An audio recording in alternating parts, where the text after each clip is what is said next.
اعوذ باللہ من الشیطان الرجیم بسم اللہ الرحمن الرحیم الحمد للہ رب العالمین وسلام علی عبادہ الذین اصطفیٰ السلام علیک یا ابا عبداللہ السلام علیک یا ابن رسول اللہ السلام علیک یا ابن امیر المؤمنین السلام علیک یا ابن سیدۃ نساء العالمین اشہد انک اقمت الصلاۃ واتیت الزکاۃ وامرت بالمعروف ونہیت عن المنکر۔ درود بر محمد وآل محمد۔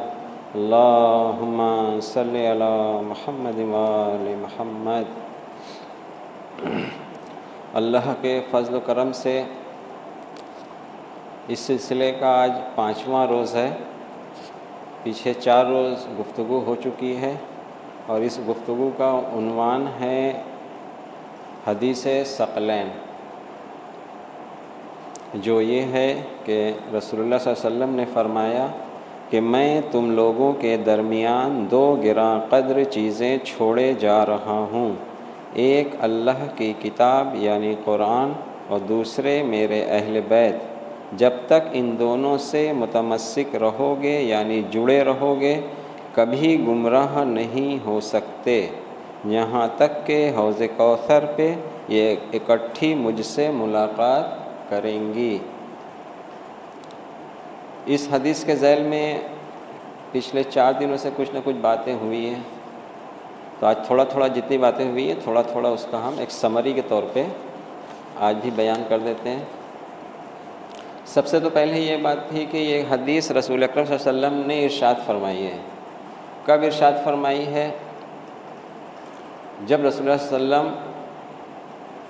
اس دنیا سے رحلت کرنے سے پہلے، یعنی کہ امت کو اللہ کی طرف سے ہدایت دے چکے، دین کامل ہو گیا، اس کے بعد ایک نظام رسول صلی اللہ علیہ وسلم نے دیا کہ قیامت تک جو امتیں آتی رہیں، جو لوگ پیدا ہوتے رہیں، وہ گمراہ نہ ہو سکیں، یعنی کہ ان کی ہدایت کا ذریعہ ان کے ہاتھ میں رہے، کیونکہ رسول اکرم صلی اللہ علیہ وسلم آخری نبی تھے۔ اب اس کے بعد نبوت کا سلسلہ نہیں چلے گا، اور حدیث میں بھی رسول صلی اللہ علیہ وسلم نے 2 چیز دی ہے، ایک قرآن جو رسول اللہ صلی اللہ علیہ وسلم پہ نازل ہوئی تھی وہ، اور دوسرے اپنے اہل بیت۔ اس کے لیے میں نے یہ بتایا تھا کہ اہل بیت یعنی کہ امامت، یعنی کہ ولایت، یعنی کہ نبوت کے بعد ولایت کا سلسلہ، امامت کا سلسلہ چلا ہے۔ ولایت تو رسول اللہ بھی ولی تھے، لیکن اس کے بعد جو سلسلہ چلا ہے وہ چلا ہے امامت سے ولایت کا سلسلہ چلا ہے، کہ آنے والی امتیں گمراہ نہ ہوں فیوچر میں، کیونکہ حدیث میں بھی یہی ہے، جب تک متمسک رہو گے تو گمراہ نہیں ہوگے۔ اگر آج ابھی 2022 میں ہم لوگ اس پہ گفتگو کر رہے ہیں تو اس کا بھی مقصد یہی ہے کہ ہم لوگ اپنی زندگی کہیں ایسا نہ ہو کہ گمراہی میں گزار رہے ہوں، کیونکہ اکثر ایسا ہوتا ہے کہ وہ دیکھنے میں ملتا ہے کہ جو بچہ جس گھرانے پیدا ہوتا ہے وہ جب بڑا ہوتا ہے تو اسی گھرانے کی صرف بات کرتا ہے، حمایت کرتا ہے تو اپنے گھرانے کی کرتا ہے، یعنی کہ جس مذہب جس دین میں آتا ہے، حد ہے کہ جس مسلک میں پیدا ہوتا ہے تو اس حساب سے صرف وہ حمایت کی بات کرتا ہے۔ آیا اس کا اتنا جاننا ہی جس معاشرے میں وہ پیدا ہوا اس کے لیے یہ کافی ہے؟ نہیں، اس کے لیے کافی نہیں ہے، کیونکہ اگر آج مثال کے طور پر اگر رسول اللہ صلی اللہ علیہ وسلم کے رسالت کی گواہی دینا ہے تو انسان گواہی واقعی میں گواہی دے رہا ہے یا محمد لا الہ الا اللہ محمد رسول اللہ سن کے صرف زبان سے دہرا رہا ہے؟ یہ بھی ایک غور کرنے کی بات ہے، کیونکہ گواہی وہ چیز ہوتی ہے جو انسان پہلے سمجھتا ہے، اور گمراہی کی وجہ یہی بنتی ہے کہ جب انسان زبان سے تو کہتا ہے لیکن اس کو احساس نہیں کرتا ہے کہ وہ کہہ کیا رہا ہے۔ مثلا اگر کوئی ہندو کا کوئی بچہ پیدا ہو رہا ہے تو وہ بڑا ہو کے آج دیکھ بھی رہے ہیں ہم لوگ، وہ حمایت تو رام کی کر رہا ہے، نام بھی لے رہا ہے، ان کے کیریکٹر سے وہ واقف نہیں ہے۔ اگر وہ کیریکٹر تھا تو ان کے کیریکٹر سے وہ واقف نہیں ہے، صرف جہاں پیدا ہوا ہے اس حمایت میں بات کر رہا ہے۔ تو یہ چیز ہر جگہ ہو سکتی ہے، ممکن ہے، ایسا نہیں کہ اس کا تعلق صرف ایک مذہب سے یا ایک اس سے ہو سکتا ہے، کیونکہ یہ دیکھنے بھی ملا ہے، تاریخ میں بھی ہم لوگ سنتے بھی رہتے ہیں۔ مثلاً مثال کے طور پر مولا علی کے اصحاب میں سے بھی، مولا علی کے ساتھ رہنے والے جو خارج ہوئے تھے، اتنے اچھی خاصی تعداد تھی ان کی، تو ان کے ذہن میں کیا تھا؟ کوئی دوسری بات چل رہی تھی، تبھی تو وہ مولا علی کے خلاف کھڑے ہو گئے، یعنی کہ ان کو معرفت امام کی نہیں تھی۔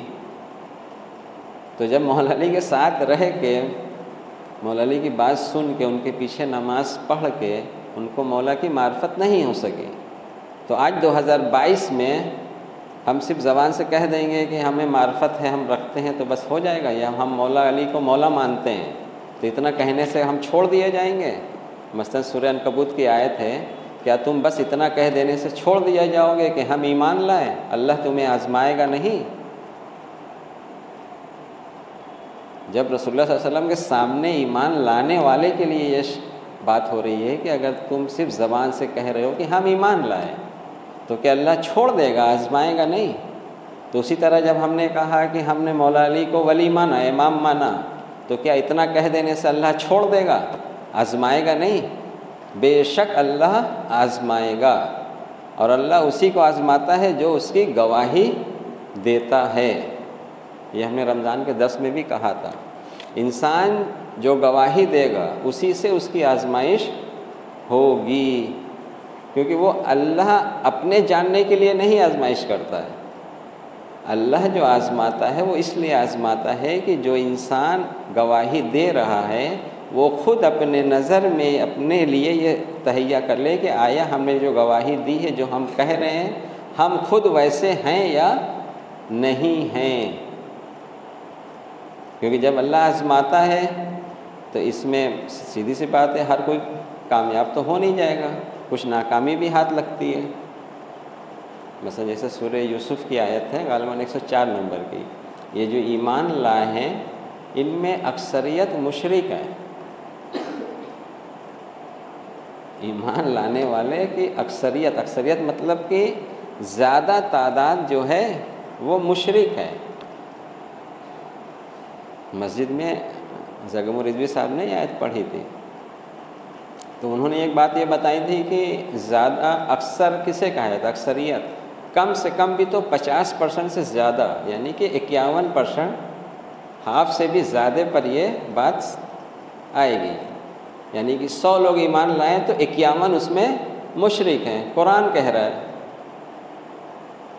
تو پھر وہی بات آ گئی سورہ عنکبوت کی 2 نمبر کی آیت، کیا تم لوگ اتنا کہہ دینے سے چھوڑ دیے جاؤ گے کہ ہم ایمان لائیں؟ تمہیں آزمایا نہ جائے گا، ضرور آزمائے گا اللہ، اور آزمائش ہر انسان کی ہوتی رہتی ہے۔ یہ جو ہم زندگی جیتے ہیں معاشرے میں، اصل میں یہ صرف انسان سوچتا ہے کہ ہم زندگی جی رہے ہیں اپنے اعتبار سے، اصل میں اس کی آزمائش ہوتی رہتی ہے۔ ہر انسان اپنی آزمائش میں مبتلا ہے، خواہ کوئی سمجھ جائے اور کوئی نہ سمجھے، لیکن ہر انسان اپنی آزمائش میں مبتلا ہے، وہ زندگی نہیں جی رہا ہے، وہ اصل میں آزما رہا ہے اللہ اس کو خود اسی کی نظر میں، کہ دیکھو آیا تم یہ کہہ رہے ہو تو تم یہ ہو، اس طرح سے۔ بہرحال بات دوسری طرف نکل گئی، تو حدیث ثقلین یہ رسول اللہ صلی اللہ علیہ وسلم نے دیا تھا کہ میرے بعد تم لوگ گمراہی سے بچ جاؤ گے اگر ان دونوں سے متمسک رہو گے، یہ بات ہوئی تھی۔ تھوڑی سی یہ بات ہوئی تھی کہ تمسک کیا ہے؟ تمسک یعنی کہ اس انداز سے اس سے جڑے رہنا۔ مثلا ایک مثال میں نے دی تھی، کسی شے کو اس طرح سے پکڑنا کہ وہ چھوٹنے نہ پائے، اگر چھوٹے گی تو گرے گا، نقصان ہو جائے گا۔ اسی طرح تمسک رکھنا کہ وہ اس سے ہم چھوٹے نہ، یعنی کہ اس کا مطلب یہ ہوا کہ قرآن اور اہل بیت جو کہہ رہے ہیں وہ ہمیں کرنا ہے۔ اس سے چھوٹنے کا مطلب چھوٹنے کا مطلب یہ ہوا کہ جو قرآن کہہ رہا ہے، جو اہل بیت کہہ رہے ہیں، اس کام کو ہم انجام نہیں دے رہے ہیں، اسی کو کہا جائے گا کہ تمسک نہیں ہے، ہم متمسک نہیں ہیں، اس سے یہ ہوگا۔ تو تمسک رکھنا یعنی کہ قرآن جو کہہ رہا ہے وہ، اور اہل بیت جو کہہ رہے ہیں وہ، ان کی بات کو ماننا، اس کے مطابق عمل انجام دینا، تب ہم اس حدیث کے حساب سے ہم اپنے کو گمراہی سے بچا سکتے ہیں۔ پھر بات ہوتے ہوتے یہ ہوئی تھی کہ اس میں کس گمراہی سے بچانے کے لیے، تو اس میں بتایا تھا کہ اس میں ایک چیز چھپی ہے، وہ ہے اللہ کے دین، یعنی کہ گمراہی سے بچنا، یعنی کہ ایسا نہ ہو کہ ہم شیطان کی عبادت میں چلے جائیں۔ مقصد کیا ہے؟ جیسا اللہ نے کہا، سورہ ذاریات کی آیت بتائی تھی ہم نے کہ میں نے انس اور جنس کو نہیں خلق کیا سوائے اس کے کہ وہ میری عبادت کریں، یہ اللہ کہہ رہا ہے۔ یعنی کہ یہ حدیث بھی جو ہے یہ اگر گمراہی سے بچا رہی تو کیا کرا رہی ہے؟ اللہ کی عبادت کرائے گی، یعنی کہ قرآن اور اہل بیت جو ہمیں رسول اللہ دے کے گئے ہیں یہ ہم سے اللہ کی عبادت کروائیں گے۔ اگر ہم متمسک نہیں رہیں گے تو ہم شیطان کی عبادت میں خود بخود چلے جائیں گے، یعنی کہ شیطان کی اطاعت کریں گے، اس کی بات مانیں گے، اس کی بات مان کے اس کے مطابق جو عمل کیا ہم نے یہی اس کی عبادت کہلائے گی۔ جیسے قرآن کی آیت ہے نا، خبردار شیطان کی عبادت نہ کرنا، تو عبادت نہ کرنا اس سے یہی کہ اس کی بات مان کے اس کے عمل مطابق عمل کو انجام نہ دینا۔ پھر ایک نقطہ بیان کیا تھا کہ عبادت اللہ کی کیا ہے، تھوڑا بیان کرتے رہیں کہ وہ چیز بھی یاد رہے ساتھ میں۔ مثلاً ہم اگر مصلی پہ نماز پڑھ رہے ہیں تو ایک بار یہ کہا تھا کہ جو ہے صرف نماز پڑھنا ہی عبادت نہیں ہے، نماز بھی عبادت ہے۔ جو صلاۃ ہم پڑھتے ہیں مصلی پہ یہ دین کا ستون ہے، دین کا ستون یعنی کہ بلڈنگ ہو، بلڈنگ کا جو پیلر ہوتا ہے یہ اس کی حیثیت رکھتا ہے۔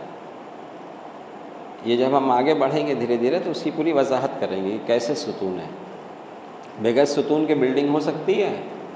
کوئی بھی بلڈنگ نہیں ہو سکتی ہے، فارسی کا ہو یا اینٹے کا ہو، کسی بھی چیز کا، لیکن ستون چاہیے بہرحال۔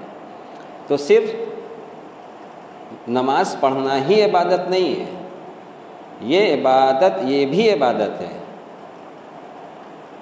لیکن جیسے قرآن کی آیت سورہ ہود میں اور بھی جگہ ہے کہ اللہ تعبدوا الا اللہ، سوائے اللہ کے کسی کی عبادت نہ کرنا۔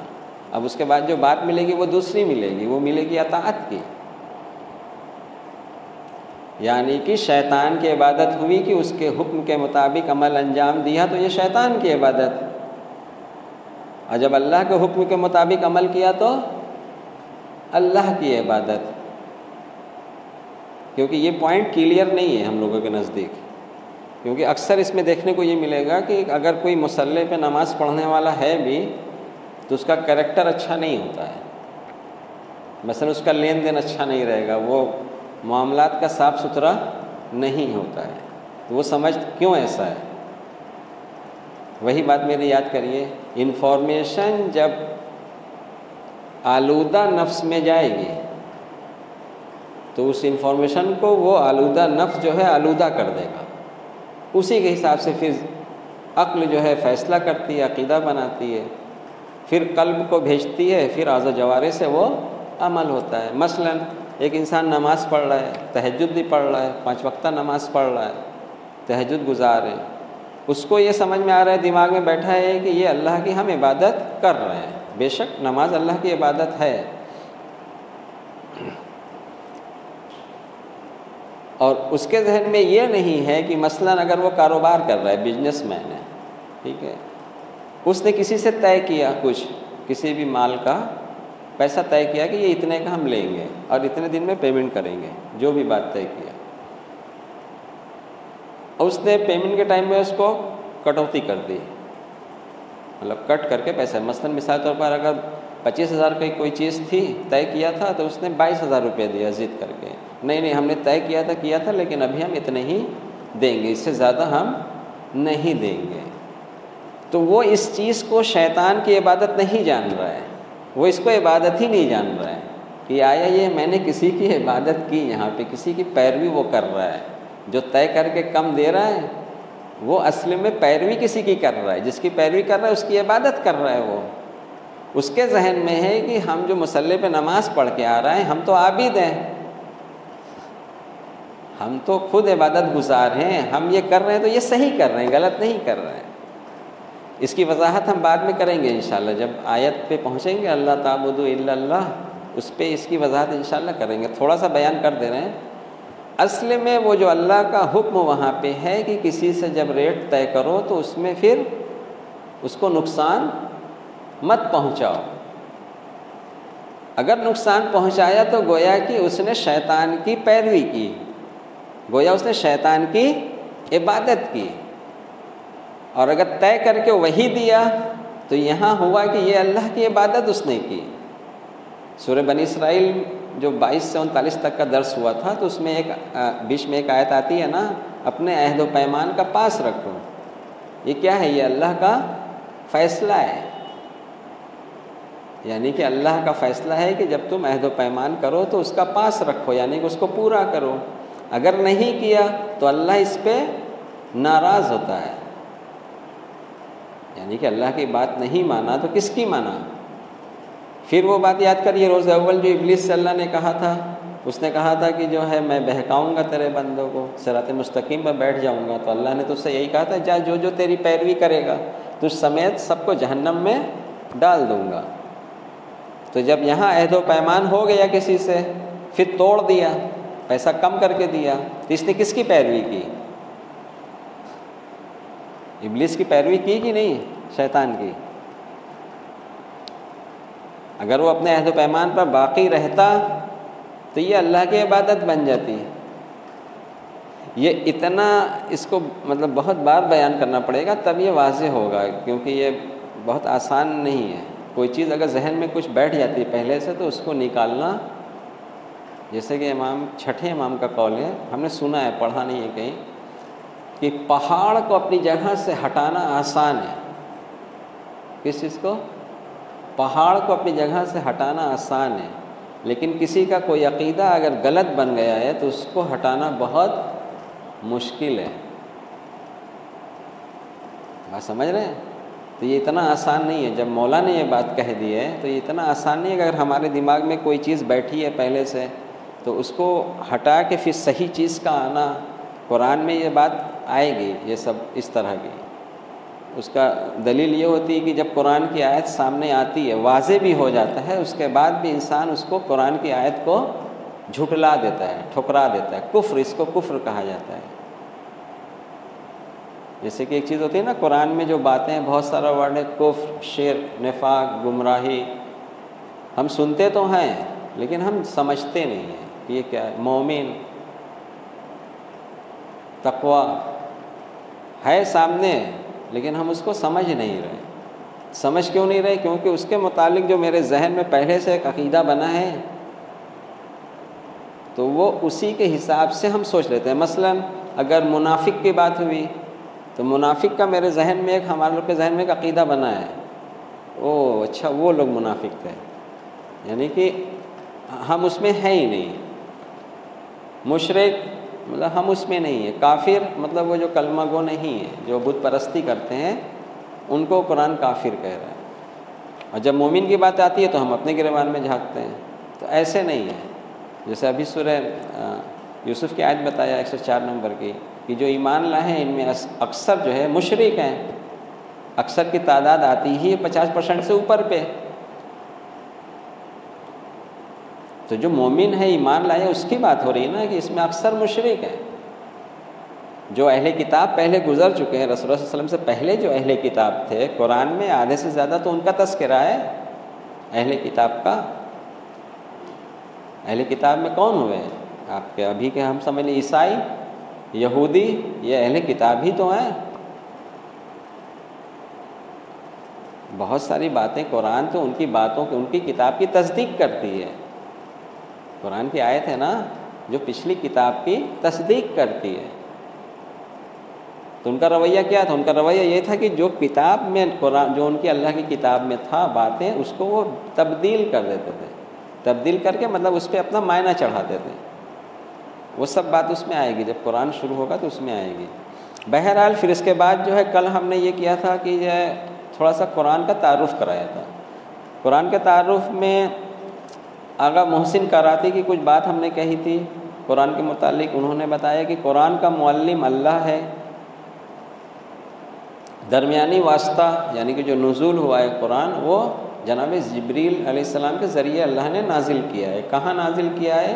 قلب پیغمبر پہ، رسول صلی اللہ علیہ وسلم کے قلب پہ اللہ نے جبریل کے ذریعے قرآن کو نازل کیا ہے، یہ انہوں نے بتایا۔ اس کے بعد انہوں نے دو باتیں اور کہی تھی کہ ہمارے معاشرے میں قرآن کا مقام کیا ہے۔ جب رسول صلی اللہ علیہ وسلم نے اگر یہ دو چیز دی ہے گرا کر چیز، ایک قرآن اور ایک اہل بیت، تو قرآن کو ہمارے معاشرے میں کیا جگہ ملی ہے، کیا اس کی مرکزی حیثیت ہے؟ مرکزی حیثیت سے مطلب کہ آخری بات اسی کی مانی جاتی ہے، ان کا یہ سوال ہے۔ مطلب ہماری زندگی میں، ہمارے معاشرے میں قرآن کی جگہ ایسی ہے کہ جہاں آخری بات اسی کی مانی جائے، یہ انہوں نے کہا۔ اور ایک بات اور انہوں نے کہی، یہ جو بھی آج مشکلات ہمیں درپیش ہیں، انہوں نے یہ بات تقریباً 2019 میں کہی تھی بات، یہ جہاں تک ہمیں یاد آ رہا ہے۔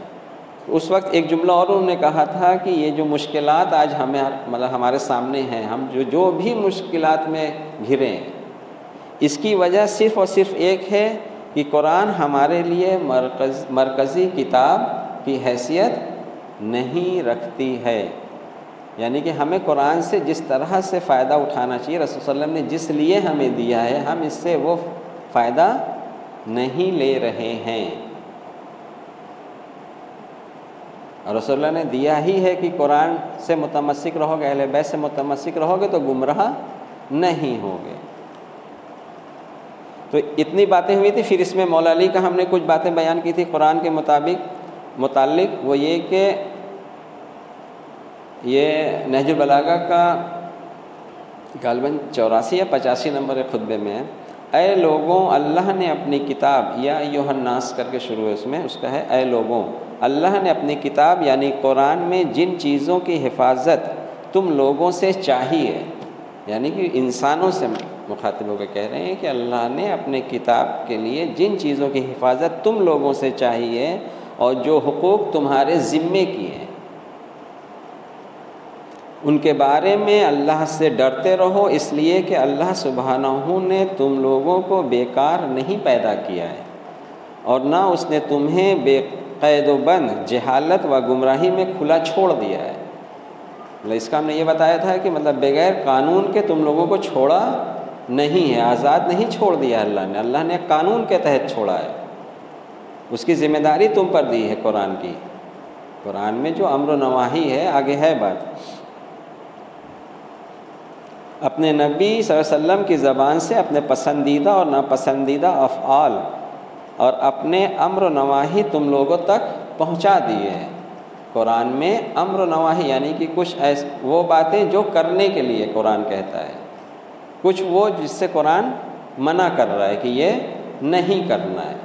تو اسی کی طرف مولا علی متوجہ کہہ رہے ہیں کہ یا ایھا الناس، مطلب اپنی اس ذمہ داری سے تم اپنے کو بر ذمہ نہ سمجھو، تمہیں وہ ذمہ داری ادا کرنی ہے قرآن کے متعلق۔ مطلب قرآن کی ایک حیثیت مولا علی بتا رہے ہیں کہ کیا ہونی چاہیے، اور محسن کراتی کی وہ بات مولا علی سے وضاحت ہو گئی کہ وہ ان کا کہنا ہے کہ جو بھی مشکلات ہیں وہ قرآن ہمارے معاشرے میں، ہماری زندگی میں مرکزی حیثیت نہیں رکھتا، اسی لیے ایسا ہے۔ اور مولا بتا بھی رہے ہیں کہ جو حقوق تمہارے اوپر رکھا ہے اللہ نے، اسے تم کرو۔ اس کی مثال ویسے ہوتی ہے، جیسے بتا دیں تھوڑا سا اور بات، بچے بھی ایک خلاصہ ہو جائے گی۔ جیسے انسان کوئی کام کرتا ہے، بزنس کرتا ہے، جب وہ بزنس شروع کرتا ہے تو اس کے انسان کے اختیار میں کیا رہتا ہے، کتنا رہتا ہے؟ اس کے اختیار میں یہی رہتا ہے کہ وہ بزنس کو شروع کرے، مال بناوے، اچھی کوالٹی کا بناوے، اب اس میں پروفٹ کتنا ہونا ہے، بزنس چلنا کتنا ہے، یہ کس کے ذمے ہے؟ یہ اللہ کے ذمے ہے۔ انسان کے ذمے جتنا ہے، پہلے وہ کام جب انجام دے گا تب اللہ کے ذمے جو ہے وہ اللہ اس کے لیے انجام دے گا۔ مثلا اگر ہم اپنی ذمہ داری مطلب کام کرنے کی نہ نبھائیں، بزنس ہم شروع ہی نہ کریں اور اللہ سے کہیں کہ تو روزی میں برکت دے، تو ہم نے جب کوئی روزگار ہی نہیں لگایا ہے تو وہ روزی میں برکت کہاں سے دے گا؟ ہمارے دوسرے کے دے گا، ہمیں کہاں سے دے گا؟ تو یعنی کہ ہماری ذمہ داری کیا ہے کہ پہلے ہم اس روزگار میں جو ضرورت، جو ہماری ذمہ داری ہے اس کو ہم انجام دیں، اس کے بعد جو اللہ اس کے لیے وعدہ کرتا ہے پھر وہ اللہ اپنا وعدہ پورا کرے گا۔ اس کی مثال کیسے؟ قرآن سے، جناب مریم جب بیت المقدس سے نکلی تھی، جب فرشتے نے کہا تھا کہ جو ہے اس پیڑ کے نیچے رہو، کھجور کا درخت تھا، اور کہا کہ اس کھجور کے درخت کو ہلانا اور جو کھجوریں گریں گی اسی کو کھا لینا، ٹھیک ہے؟ کھجور کا درخت دیکھا ہے کبھی؟ اس کا تنا کتنا موٹا ہوتا ہے، خوب موٹا ہوتا ہے اور ناٹا سا درخت ہوتا ہے، اس کو کبھی ہلا کے کوئی کھجور گراتے ہوئے سنا ہے کہ کوئی کھجور کے درخت کو ہلائے اس کے بعد کھجور گرے؟ سنا ہے؟ نہیں سنا ہے۔ تو جناب مریم نے یہ تو نہیں کہا ہے کہ یہ ہلے گا کیسے،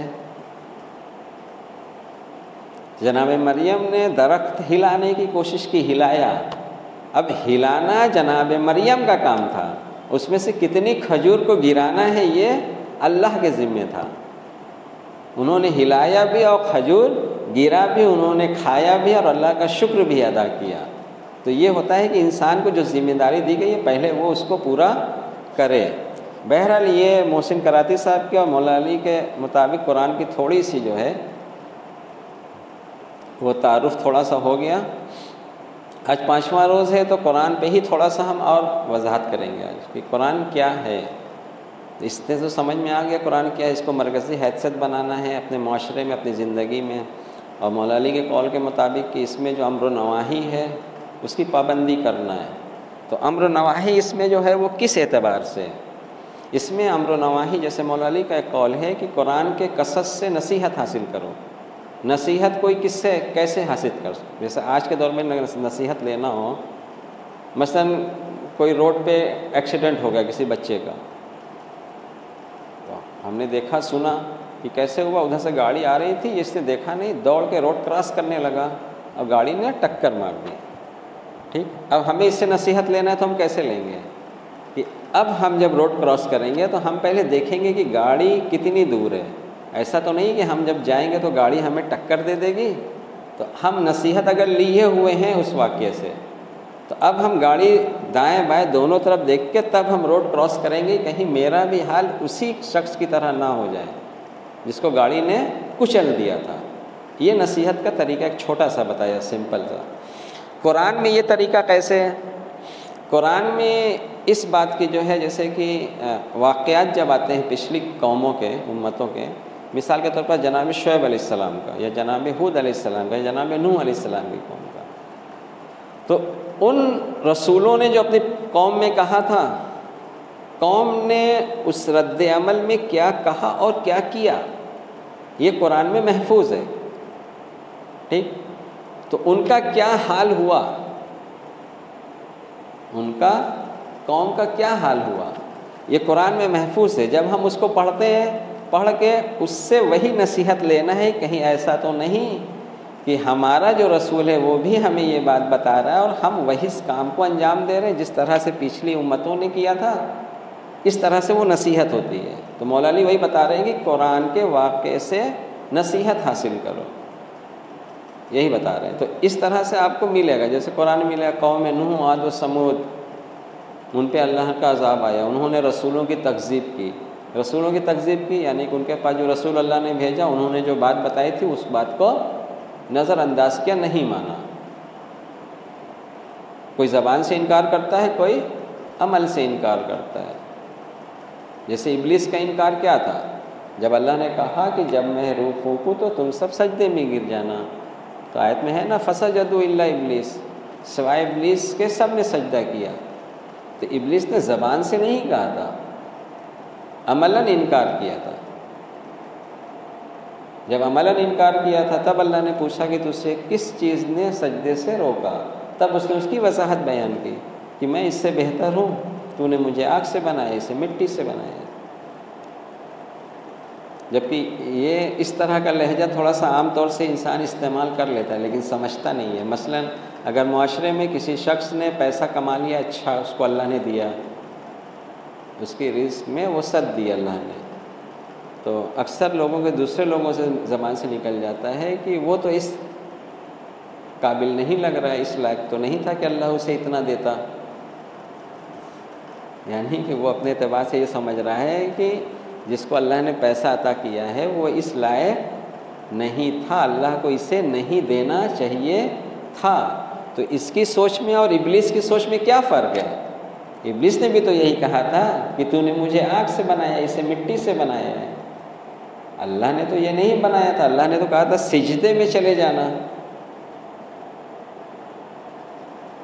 شادی کو لے کے اکثر ہوتا ہے معاشرے میں، کسی کی شادی کہیں ہو گئی تو یہ ہوتا ہے کہ یہ وہاں کے لائق کے تو نہیں تھے۔ تو بھیا آپ کون ہوتے ڈیسائیڈ کرنے والے کہ وہاں کے لائق کے تھے یا نہیں تھے؟ تو اس طرح کی بات انسان کر دیتا ہے لیکن اس کو خیال نہیں رہتا ہے۔ تو اس کی وجہ کیا ہوتی ہے؟ یہ سب طرح کا چھوٹا چھوٹا جو انسان چھوٹا سمجھتا ہے، جبکہ یہ چھوٹا عمل ہوتا نہیں ہے۔ انہی سے دیکھیے ہم قرآن کا ایک دوسرا رخ بیان کر رہے ہیں اس کے تعارف میں۔ بس جیسے شروع کی آیت ہے سورہ بقرہ کی، اور ایک مہینہ ہم نے درس بھی دیا تھا مسجد میں تقویٰ پہ، تقویٰ الہی عنوان تھا۔ کیا؟ تقویٰ الہی کے بغیر اللہ کی عبادت ممکن ہے، یہ عنوان تھا۔ ایک مہینہ کا پورا اس میں چلا تھا درس، غالباً 29 دن۔ تو ایک آیت جو سورہ بقرہ کی ہے شروع کی، دوسری نمبر کی آیت، اعوذ باللہ من الشیطان الرجیم، بسم اللہ الرحمن الرحیم، الف لام میم ذالک الکتاب لا ریب فیہ ھدی للمتقین۔ دوسری نمبر کی آیت کا ترجمہ ہے کہ یہ کتاب جس میں کوئی شبہ نہیں، شبہ یعنی کہ شک نہیں، ہدایت ہے تقویٰ والوں کے لیے۔ اب تقویٰ والوں کے ہدایت ہے مطلب کیا؟ یہ کتاب اس میں کوئی شک نہیں ہے، اگر کوئی شک کرے تو وہ اپنے ایمان سے خارج ہو جائے گا، لیکن قرآن پہ کوئی فرق نہیں پڑنے والا ہے، اس میں کوئی شک نہیں ہے۔ شک کا اگر شک ہوتا ہے تو کس طرح سے لوگ کرتے ہیں؟ قرآن میں شک کس طرح سے ہوتا ہے؟ اس میں ایک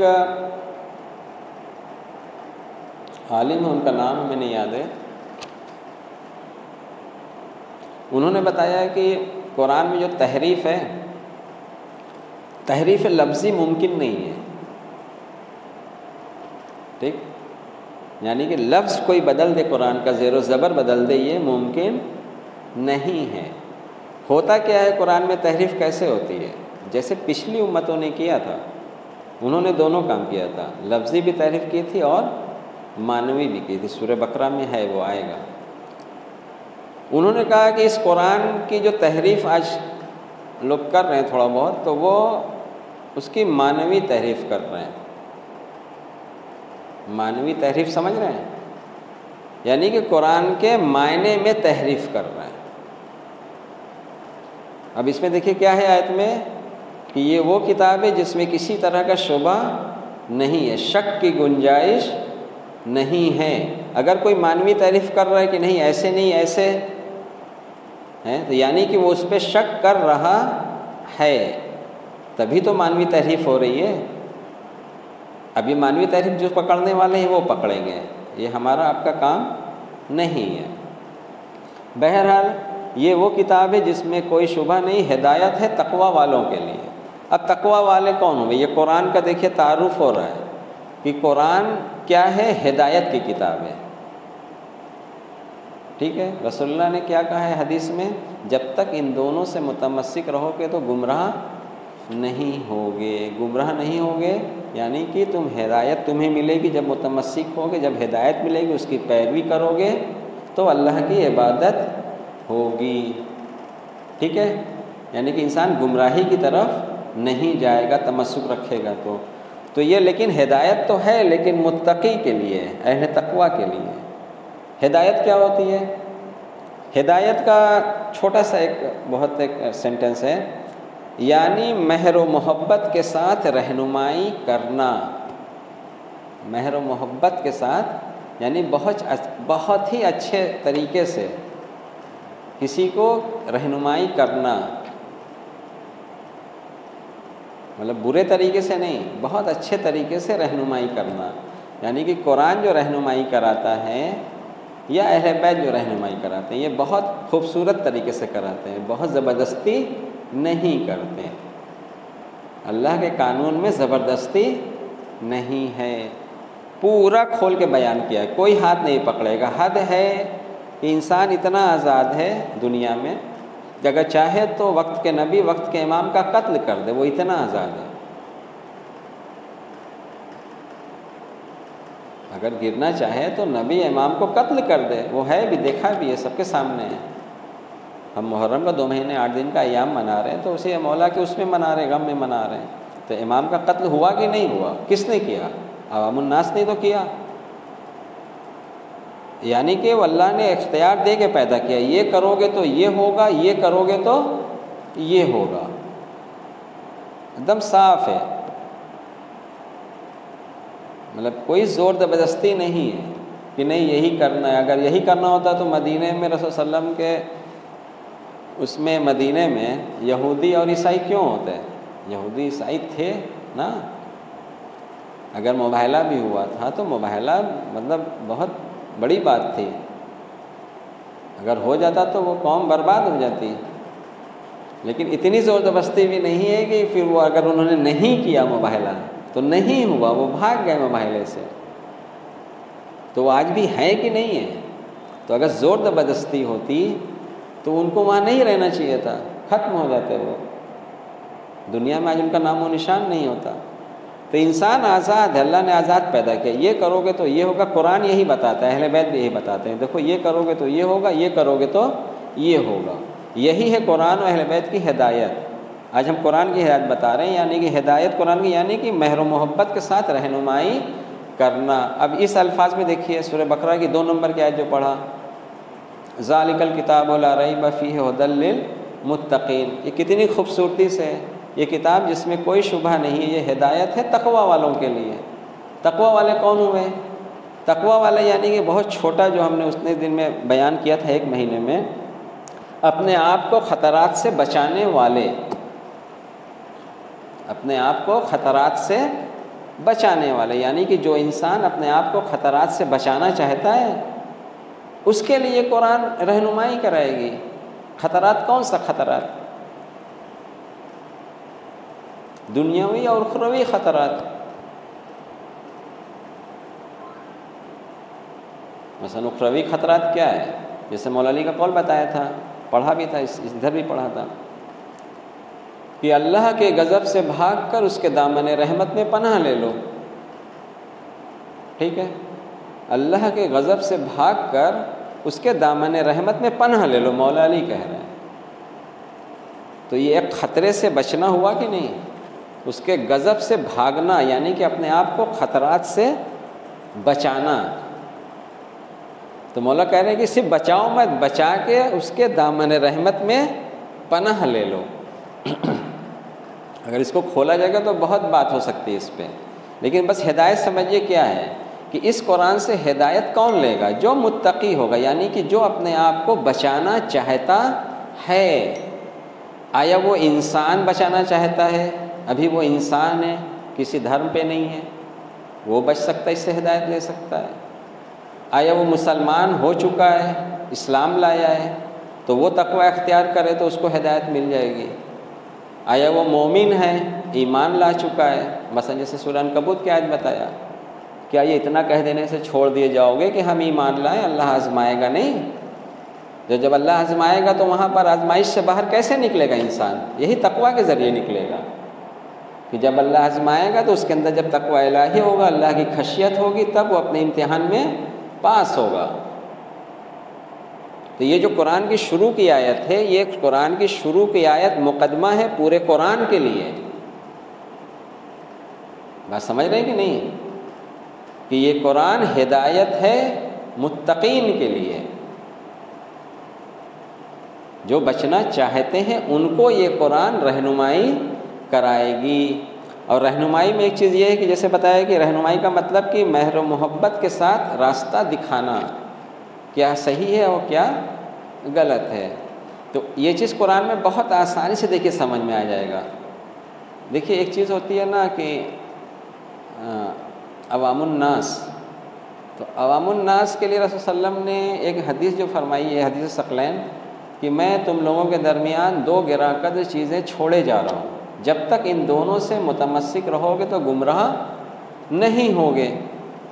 تو ایک عام آدمی کو گمراہی سے بچنے کے لیے قرآن اور اہل بیت سے متمسک ہونا ہے، تمسک رکھنا ہے۔ مولا علی بھی بتا رہے ہیں کہ قرآن میں امر و نواہی بیان کر دیا گیا ہے کھول کھول کے، یعنی کہ کیا کرنا ہے اور کیا نہیں کرنا ہے۔ تو ہمارا کام گمراہی سے بچنے کے لیے ہمیں کتنی ہدایت چاہیے کہ اس کے قرآن کا امر و نواہی کا ہمیں علم ہو جائے۔ اس سے ہوگا کیا؟ اس سے ہوگا یہ کہ ہم اپنے آپ کو شیطان کی بندگی سے نکال کے اللہ کی بندگی میں لگا دیں گے۔ بس اتنی ہدایت چاہیے۔ یہ شیطان کیا کرتا ہے؟ شیطان نور سے نکال کر ظلمت میں لے کے جاتا ہے۔ آیت الکرسی میں ہے نا، اور اللہ کیا کرتا ہے؟ ظلمت سے نکال کر نور میں لے کے جاتا ہے۔ یہ گمراہی اور اس کا ہے، ہدایت کا ہے۔ اس کی مثال سورہ نور میں ہے غالباً، ہدایت اور گمراہی کی مثال ہے کہ جب اللہ نور عطا کرتا ہے، نور ہدایت جب عطا کرتا ہے اللہ، تو نور بالائے نور ہوتا ہے۔ مطلب نور بالائے نور، مطلب نور کے اوپر نور کی ہر شے بالکل واضح دکھتی ہے۔ بات سمجھ رہے ہیں؟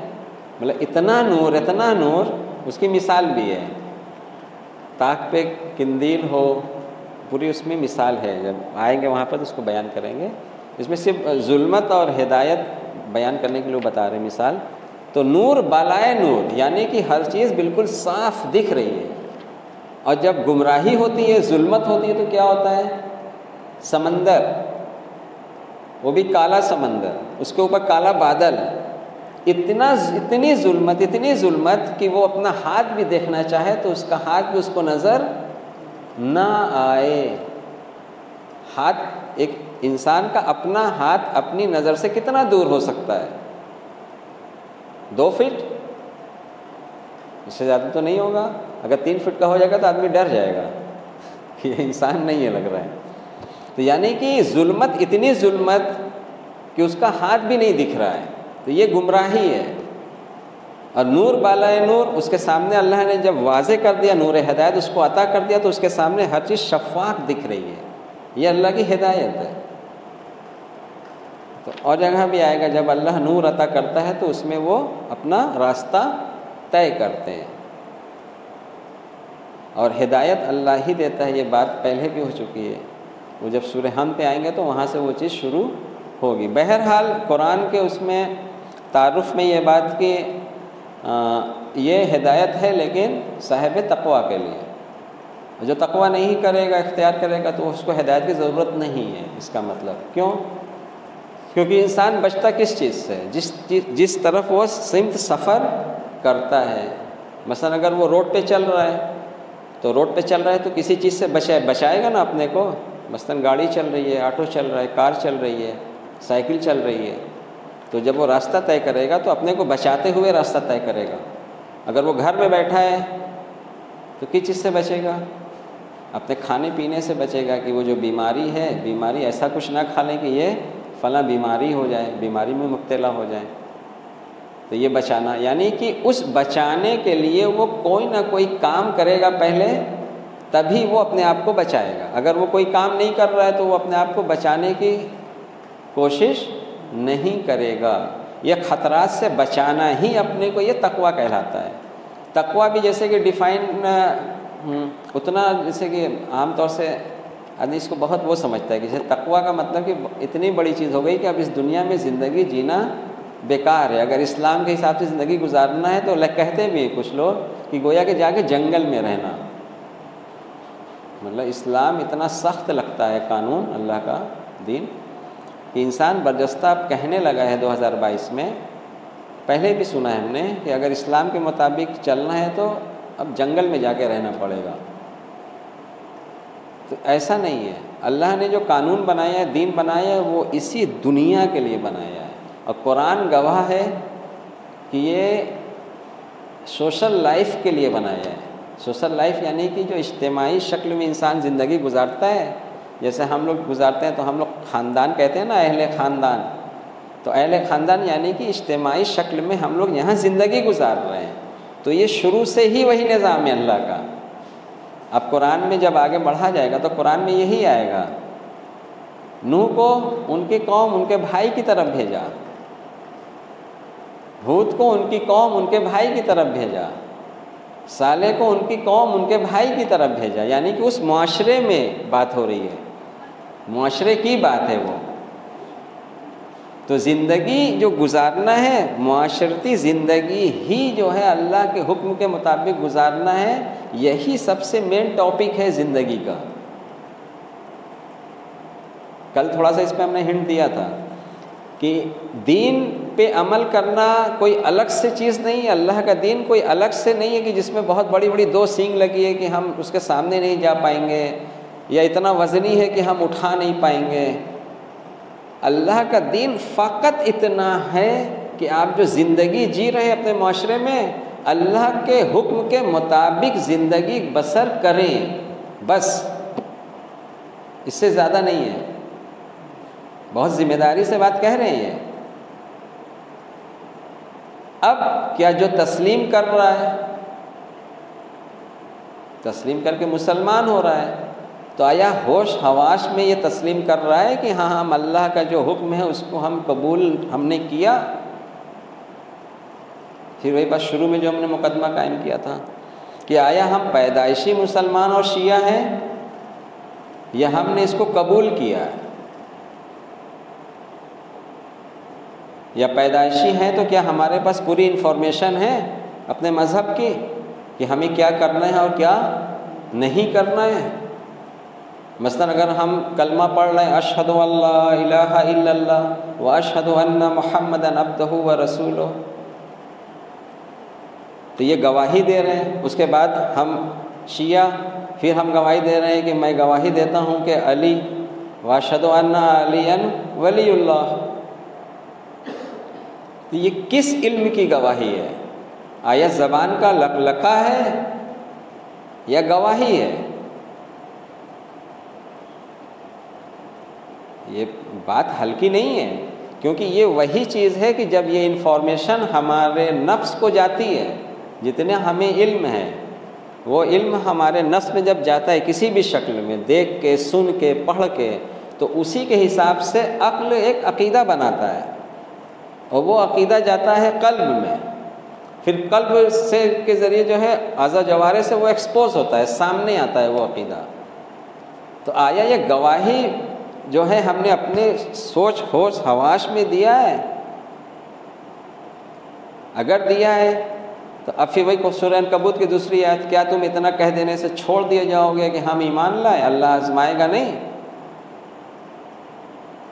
اگر ہم نے کہا کہ ہم ایمان لائے، ہم نے مولا علی کو ولی مانا، تو چھوڑ دیے جاؤ گے؟ اللہ آزمائے گا نہیں؟ ضرور آزمائے گا، بے شک آزمائے گا، کیونکہ ہم نے گواہی دی ہے، ہم نے پرچہ بھرا ہے ایگزام کا.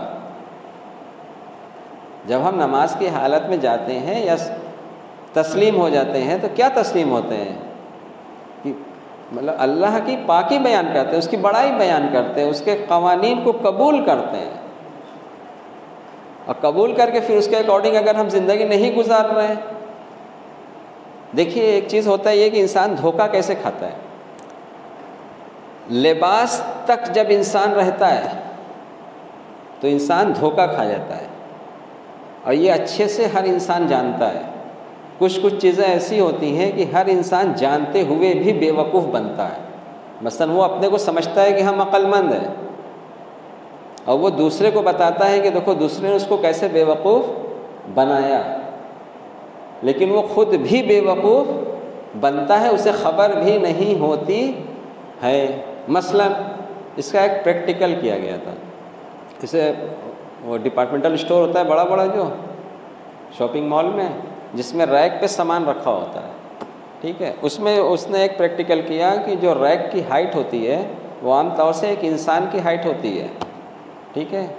تو انسان کی ہائٹ میں جو آنکھ کی ہائٹ ہوتی ہے، آنکھ کی ہائٹ میں تقریباً آپ مان لیجئے 5.25 فٹ مان لیجئے، 5 فٹ سے 5.5 فٹ کا جو ریک آتا ہے ہیں، سب سے زیادہ سامان اس ریک پہ جو رکھا رہے گا وہی بکے گا،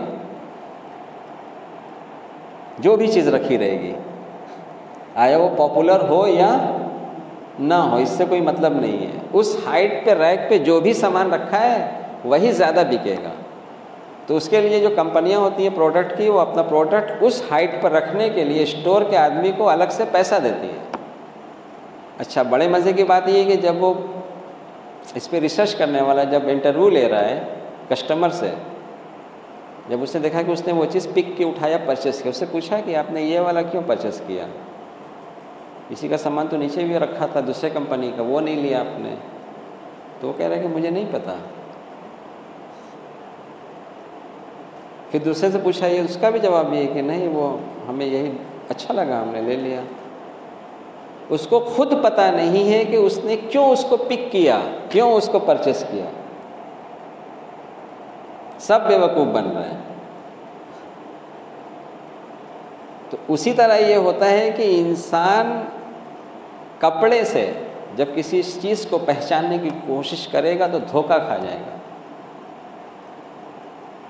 لباس کے لیے اللہ نے کہا ہے، قرآن میں ہے کہ جسم کی زینت ہے، ٹھیک ہے، اور بہترین لباس تو تقوی کا لباس ہے، یہ آیت ہے قرآن کی۔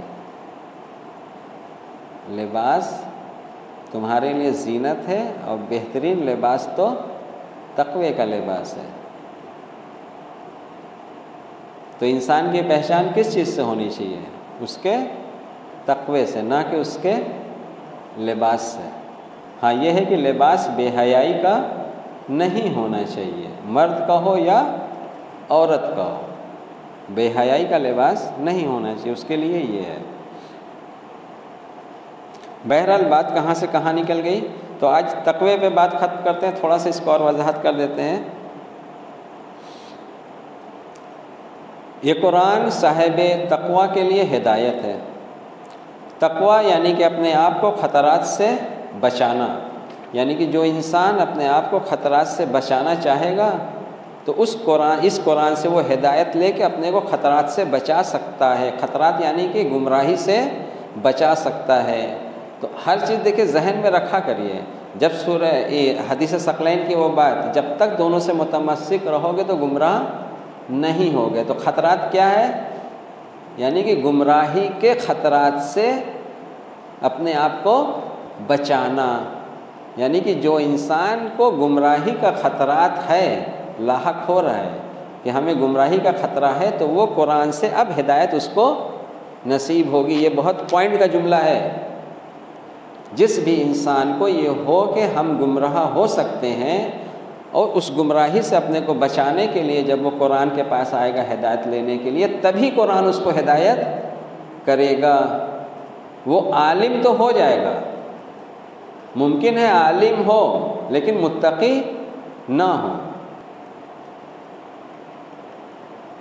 تو جو انسان اپنے کو گمراہی سے بچانا چاہتا ہے، جب اس کے دل میں یہ خیال ہوگا کہ ہمیں بچانا ہے، یہی بچنے کا خیال دل میں آنا، اپنے کو محفوظ رکھنے کا، اسی کو تقویٰ کہا جاتا ہے، چاہے گا۔